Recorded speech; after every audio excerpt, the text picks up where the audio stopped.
things that we didn't talk about yesterday specifically is that the very stereotypical form of an adjective with the IOR is actually only for masculine and feminine. So we had this example of clarior, clarioris. This is the form for masculine and feminine. As you can imagine, because we're in Latin, when a noun is neuter, you're going to need a neuter adjective to describe it. The neuter comparative adjective looks similar, but it's not exactly the same. In general, anything neuter that you've learned about has special consideration when it comes to nominative and accusative cases, right?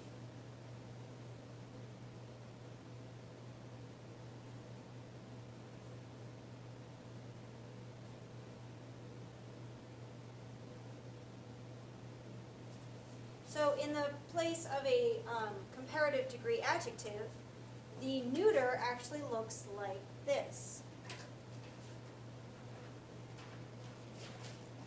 Clarius.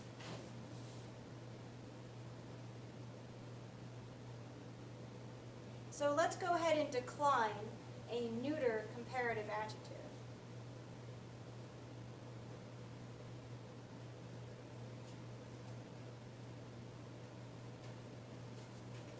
So we start out with our weird form of clarius, and then we get our eor back. Because if you remember, if neuter is different in the nominative and accusative, everything else is going to be exactly the same as what you think it should be, which here is clarioris. The dative would be clariori.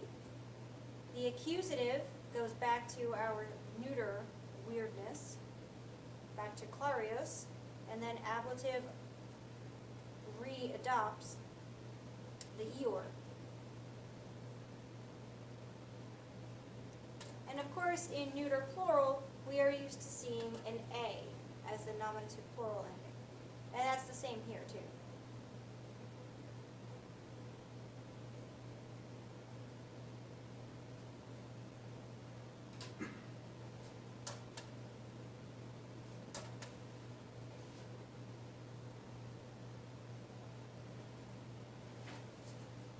Okay. So the areas where this comparative adjective looks different to us are the areas where neuter comes into play, which is an IUS in the nominative, an IUS in the accusative, an A in the nominative, and an A in the accusative. Everything else is the same though.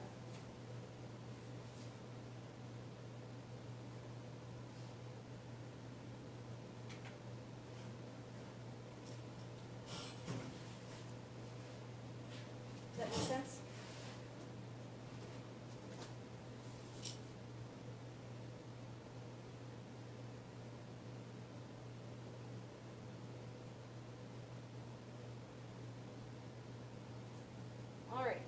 Now, the other thing that we have to talk about is the thing that you probably assumed was coming at some point in time, irregulars. There are a fair amount of irregular adjectives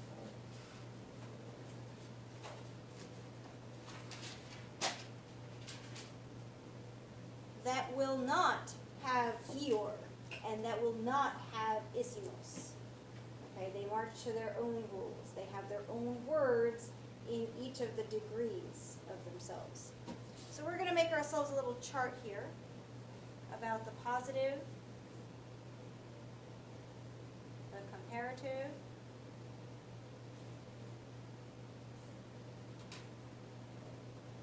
and the superlative of these irregular adjectives.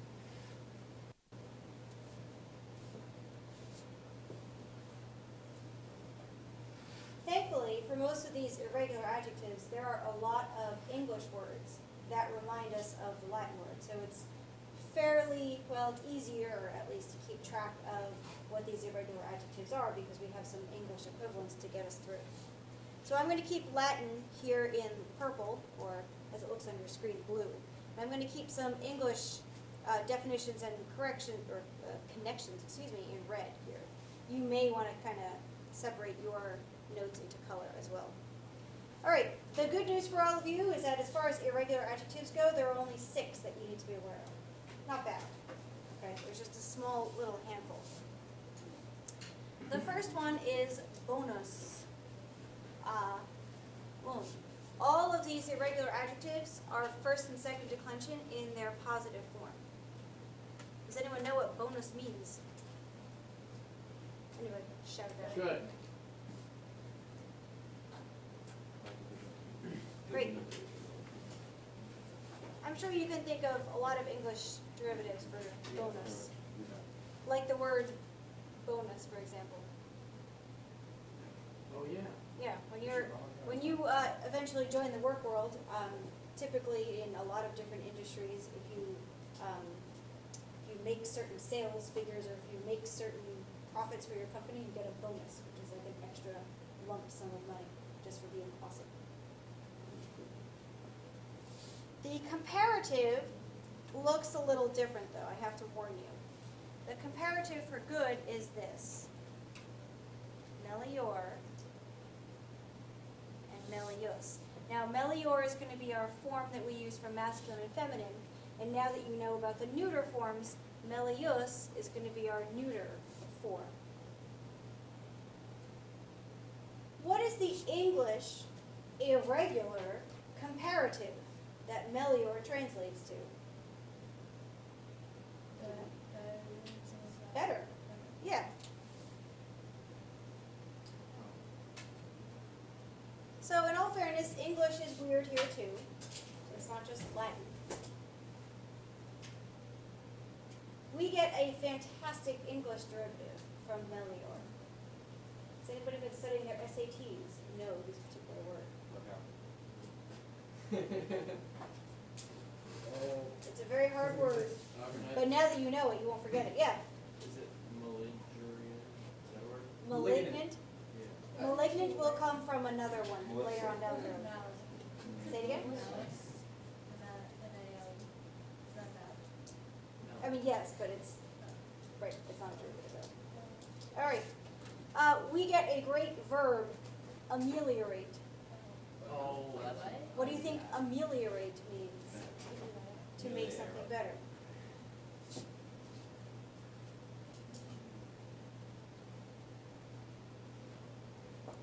Even 2 cups of lemon tea with honey could not ameliorate the symptoms of my cold.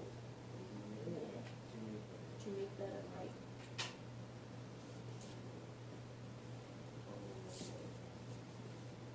The superlative of this adjective is a word that I think you've seen before.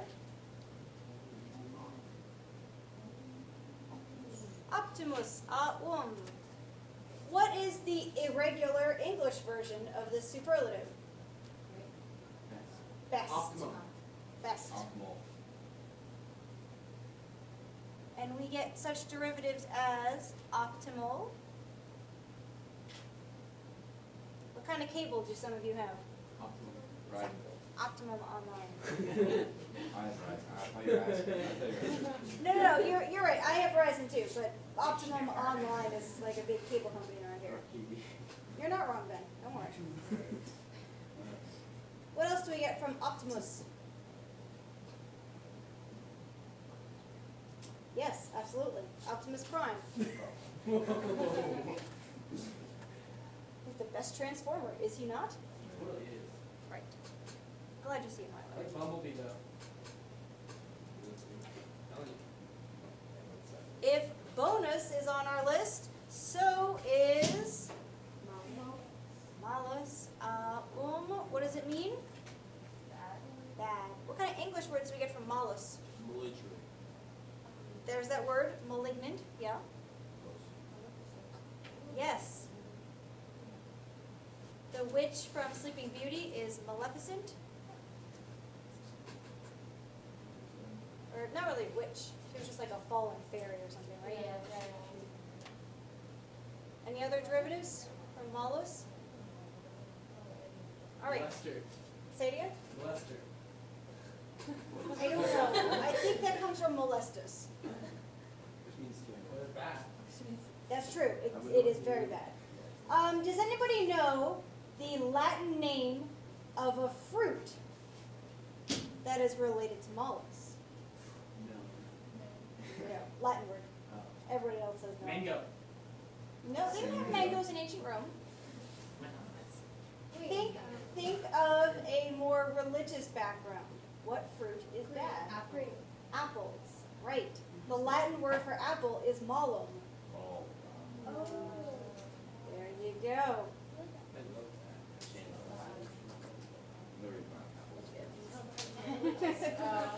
So technically, if you wanted to describe a bad apple, you would use the word malum malum.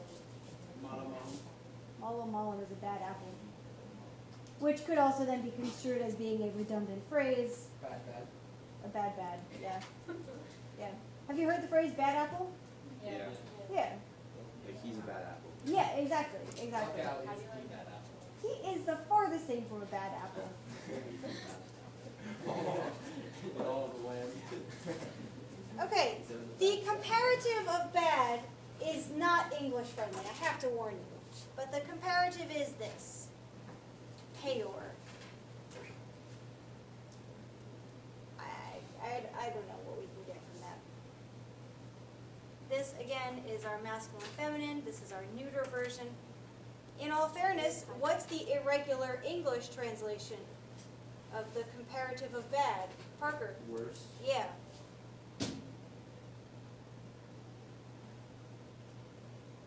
So don't go pointing fingers at Latin. Oh, I can't believe you have irregulars. We do too. What is the superlative in English? Not, you're right, not baddest, but worst. And the Latin for that is pessimus. What English word do we get from that? Pessimistic? Pest? Right.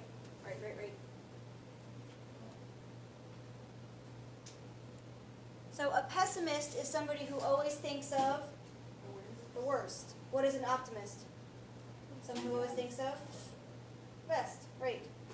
Who here is an optimist? Joe. I see what All right. Who here is a pessimist? Joe. I'm like halfway between. Okay.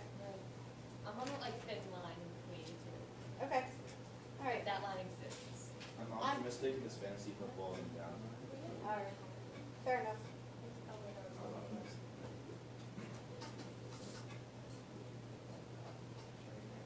I'm more of an optimist during the day. All right, well, let's see here. Still in line. All right. Next adjective for us that is irregular. Magnus. What does Magnus mean? Big, or more metaphysical than big is great, exactly. What do we get from Magnus in English? Magnificent. Magnificent, right. So,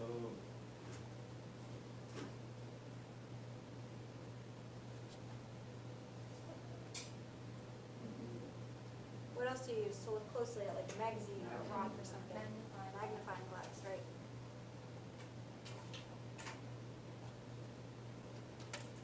Okay, the comparative is this. Major, Maius. Now you might be thinking, where on earth can we possibly get a Latin connection, an English connection there? And I will put this out for your consideration. Oh, I guess you can't see it here. Can you see? Here we go. All right. The Latin I is our English J. Sometimes, not often. Major. What would Better. major mean? Or minor? What would minor mean? Better than normal. Bigger. Greater. Bigger, greater, yeah. bigger factor.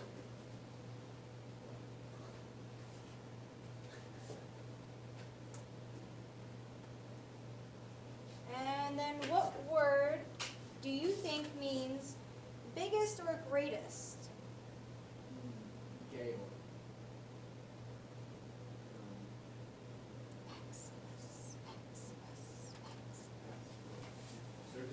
I assume you saw this Right. movie, right? Yeah, Yeah.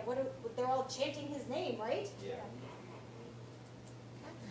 Maximus, right. So if you know anybody named Max, their name could either be derived from Maximus or from Maxwell. Oh man, you're in for a treat in Latin 3. Or Maximilian. You know, to be 100% honest, I don't know if Maximilian is directly related. Because there's Maximus, there's also Maxwell, which is not My cousin's related. Okay, all right, good. Yeah. My parents almost named my brother Maximus, but they didn't because they didn't think like it was gonna be like a big. The greatest. But It's kind of a burden for a kid, right? no, but like physically, but now he's like a full head taller than me, and he's like the same size as my dad, and my mom's like, oh, you should have named him Maximus then. Yeah. Oh, Yeah, it's a burden to name a kid Maximus. I feel. googled it. Maximilian does come from. It does? Yeah. Oh, Can you explain more about that connection? The name Maximilian is a Latin baby name. In Latin, the meaning of the name Maximilian is greatest. American meaning, the name Maximilian is an American baby name. In American, the meaning of the name Maximilian is also the greatest. wow. It doesn't make It seems like a very redundant description of it. I mean, it's not yours, obviously. You're reading it It's from from sheknows.com. Oh, she knows. She might not know this. She knows. There's a book called Freakonomics. I did not read it, Oh, I've but heard we were that. talking about it at lunchtime a couple years ago here. And some guy in New York City, he actually named two of his kids. One of them he named Loser, the other one he named Winner. Winner could not deal with the burden of being Winner for his whole life, and actually was unsuccessful widely in life. A lot of things he tried, career-wise, family-wise, couldn't get it.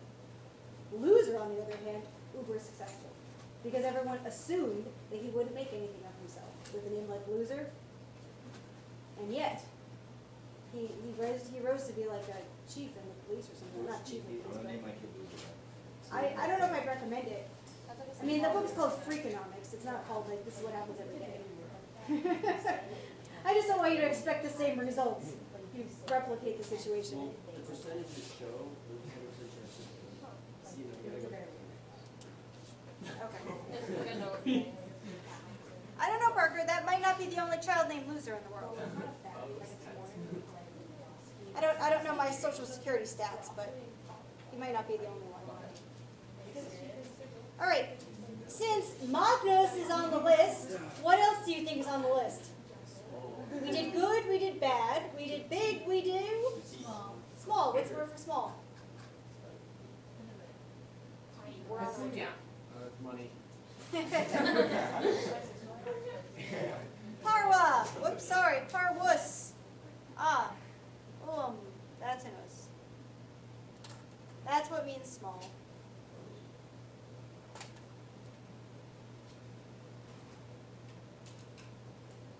Okay, the comparative degree is, minor and minus. Cannot spell. I'm so sorry, guys. M-I-N-U-S. All right. So minor is for masculine and feminine. Minus is for neuter. The translation is not that crazy. It's just, smaller or less, perhaps. But minor is the legal term for when you're not 18, right? Because you're smaller than an adult, legally speaking. Obviously, your actual height and stature is bound to change. And then, of course, we get minus, which is one of everybody's favorite math terms, right? Latin and math, man, we are so connected. Hope you like it at least a little bit. So minus would mean less or smaller. So 5 smaller by 3 is 2. 5 minus 3 is 2. See what they did there, those math people, like thousands of years ago? I don't know who invented minus, but good call on their part. And then, of course, Eve said before, inadvertently, this is the superlative, minimus which would mean smallest. I think you can quickly see that we get the English maximum and minimum from these two words also. And if you have a younger sister, Minimus is the name of the horse in Sophia the First. Oh, so with that, so like now if writing, we're translating a sentence, Yeah. and like if it means smaller, we have to I use see the like word. one kind of silver Yep. Yeah. Yep. my little brother was watching it. It's like for all the other adjectives, you just get your or. Yep. something. Right, but these are their own things. So Parker brings up a good point. Yeah. All of these irregular adjectives, they exist unto themselves. We did not, take magnos and change it to eor. We don't get magnior out of the deal. We have a completely separate word. And then even for the superlative, we didn't take this and go magnissimus. We have a completely separate word for it. Okay, these are not like additional endings. This is not an additional stem change or anything like that. It's just that when these words become comparative and superlative, they change what the word itself is. Good point, Parker.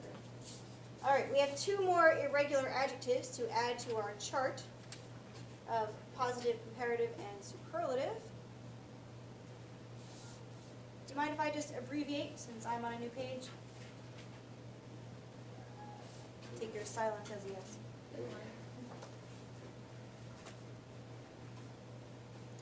Okay, the next two, they come as a little package together. Here's the first one. And the first one you should note, it will only be singular. Multus You are used to seeing multus meaning many, which is fine. But in the singular, what do you think multus means? Only. Say it again. Only. No?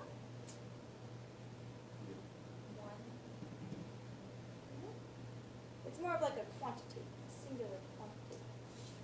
This is hard. This is like really stretching your English. Much.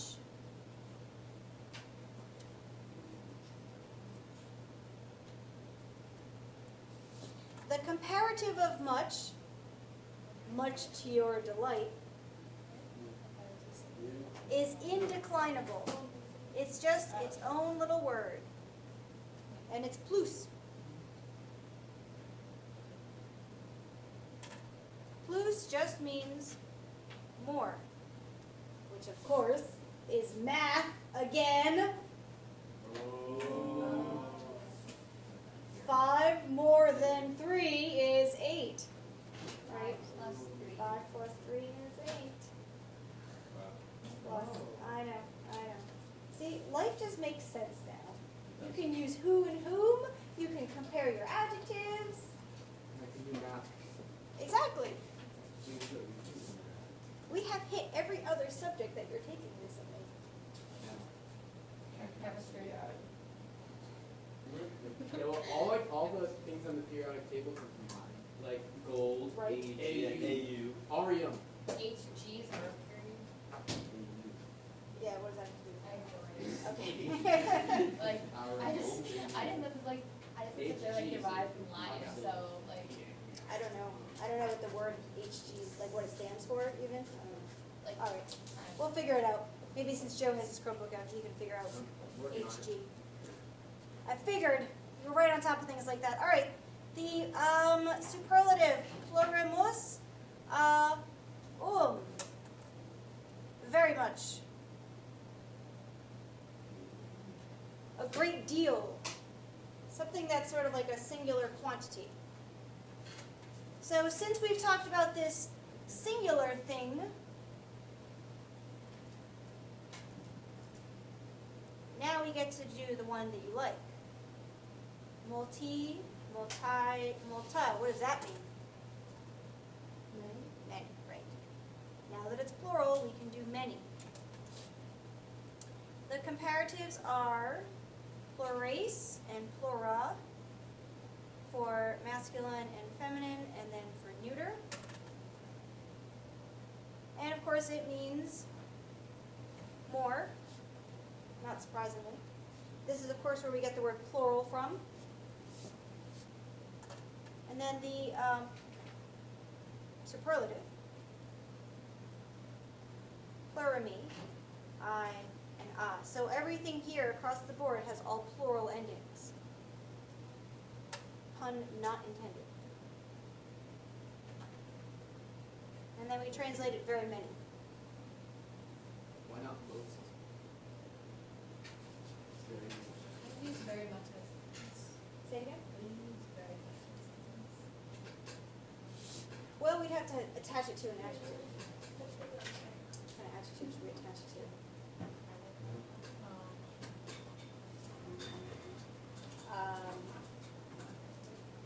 This is the first one that happened to pop into mind. No, I won't use that one. What if we did like very much true with whereas? Plural was whereas. You know, the story. Haec fabula est plurima vera. Okay, any questions? I think you may need a quick brain break, so let's do that quickly. Stand up and find a partner. Look out.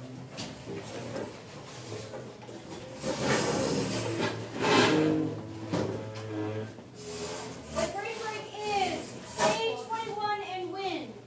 Pick partner A, partner B. Okay, you're going to count consecutively. You're going to count consecutively. You get to either say one number or two numbers. The person who gets to say the number 21 wins. So if I'm playing with Bridget, I say 1, she can say 2, or she can say 2, 3. And then I can say 4, or I can say 4 or 5. But whoever gets to say 21 wins.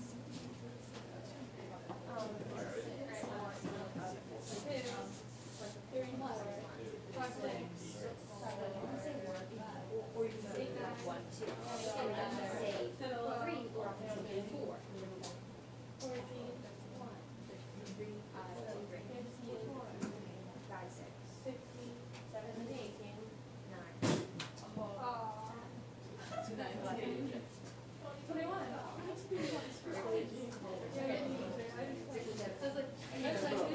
There's no way to win it.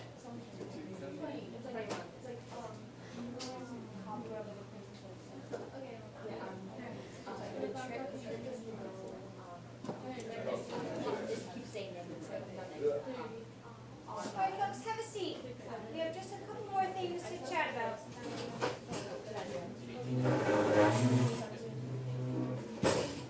You're so good at that. I don't know. If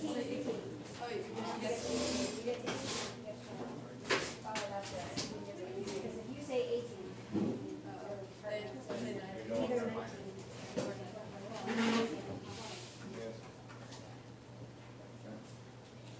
All right, our next stop is using comparative adjectives. This is sort of the Latin perspective of using comparative adjectives. There are two ways to do it in a sentence. The first method of using comparative adjectives is this way. Using a bunch of nominative stuff. So using nominative nouns, and of course adjectives to describe them. Usually there's a form of the verb to be in there.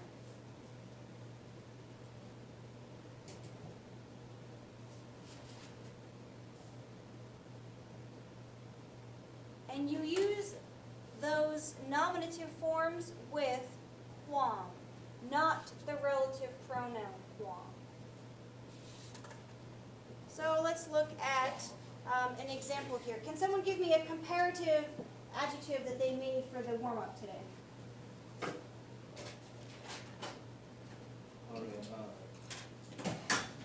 Utilis. Well, that's positive. What's the comparative that we created?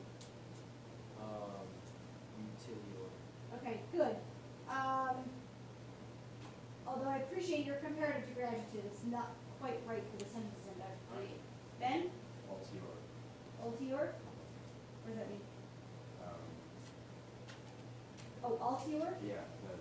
Deeper or higher? Yeah. Okay. We might be able to use that. Doug? Stultiorus. Stultiorus. All right. I had in mind to use some animals for these sentences.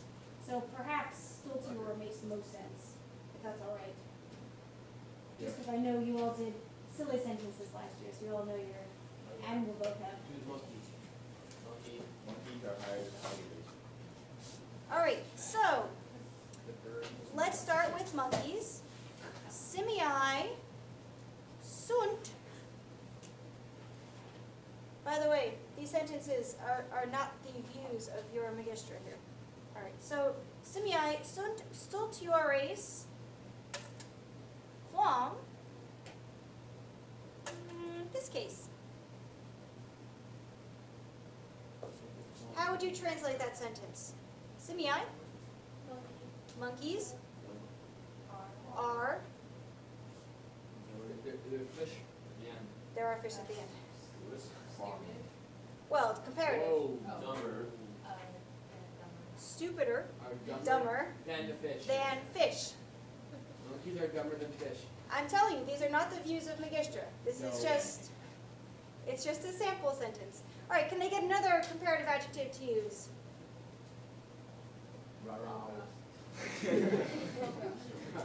Pulchra? Okay.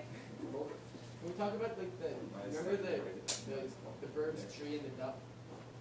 And Yeah. they all ran around the tree. Yes, I remember that one. yes, the anates are the ducks. Yeah. Yep. All right, so always sunt pulchriores. Oops, I did that there. Quam. What other animal do we know? Okay. Oops, I forgot to put quam in red. Sorry about that. How would you translate this? Always. Birds are more beautiful than lions. Right. So it's a pretty straightforward sentence. You have a bunch of nominatives. You have a quick comparative adjective, and then with that comparative adjective you have quam.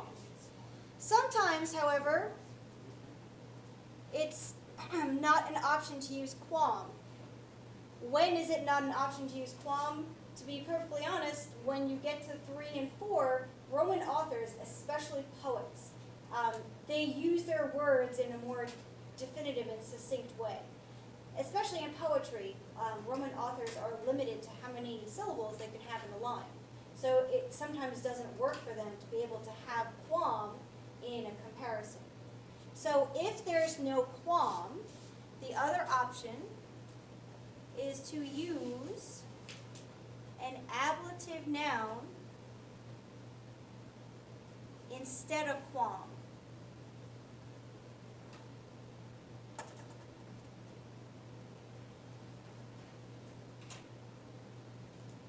Okay, second verse, similar to the first. Simii sunt pulchriores, excuse me, leonibus. An ablative ending here. Oh, I forgot my S. That's important. Okay, how would we translate this sentence? Simii? The monkeys, sunt, are pulchriores, more beautiful, leonibus, than the lions. So the ablative nature of the word implies the than.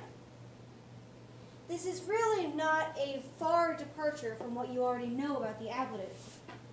Since the very beginning, we've always said that an ablative translation uses some sort of other word. We've been accustomed to just using prepositions with the ablative. But here's another way of adding a word into the translation just by virtue of the fact that it's ablative. So the than comes as part of the ablative ending so that you don't have to have a quam in the sentence. And if you see, it means the exact same thing that this one does. Make sense? All right, so let's transform the other one. Always sunt pulchriores case. Oh, oops. I used leonibus in the wrong place. That's okay. We can use piscibus here. Did you guys notice that? Yeah. Did you think I was nuts? It's possible. Okay, well, I guess it still works, depending on your perspective of animals. Always. Birds are more beautiful. Than fish. The fish will be. What? Not will be, just than fish. That's future. Or not. There's no future for.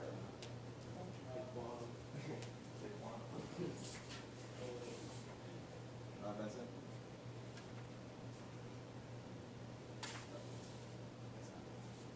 All right.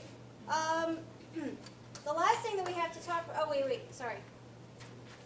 This idea of using an ablative noun for the purpose of comparison is called, are you ready for this landmark title? Ablative of comparison.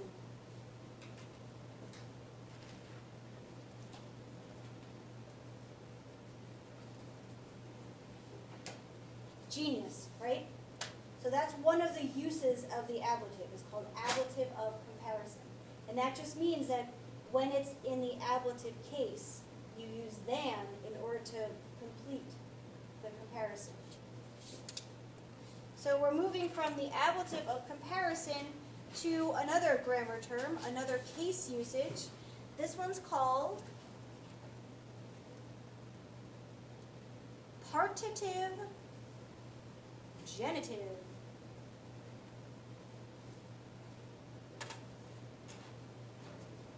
Why are there so many forms?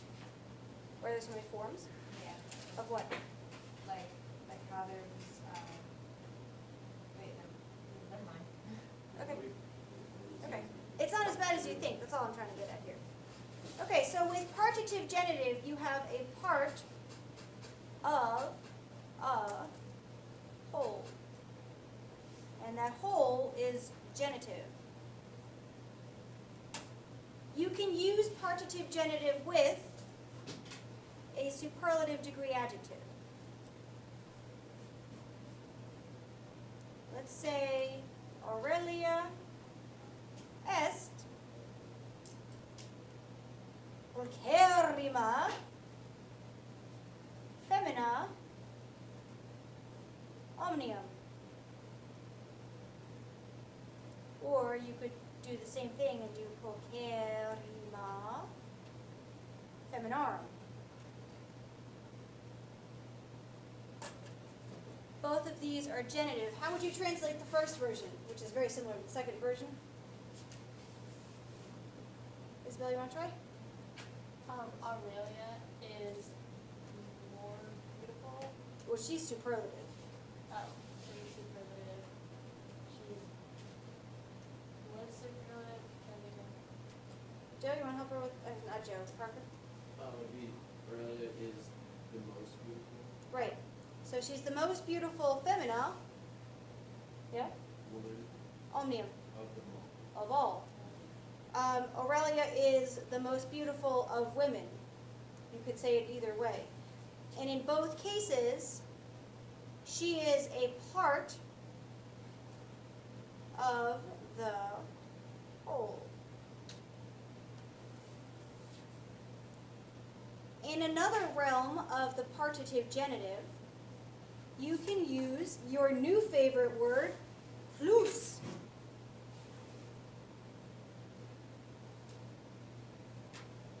An example for you. Titus bibit plus vini. That's genitive. What is bibo, bibere? Drink. So Titus drinks plus. What was plus? More weenie. Wine. Right. The organic version of the Latin is that Titus drinks more of the wine. But in English, we tend to take that of out of the mix and just say Titus drinks more wine. But you're always in Latin going to see this using a genitive case ending. Part of the whole, more of the wine. So if we had to translate, would you rather us say more of the wine or more wine? You could say more wine, that's fine. Because that's more English, that's more you're thinking of.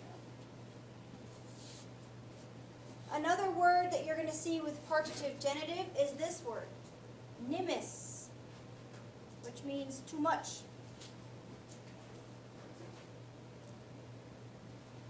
Titus drink too much. So, as a spoiler alert for chapter 54, how would you translate this sentence? Titus drinks too much wine. Yes, Too much of it. too much of the wine or just too much wine. That's slightly easier on the English.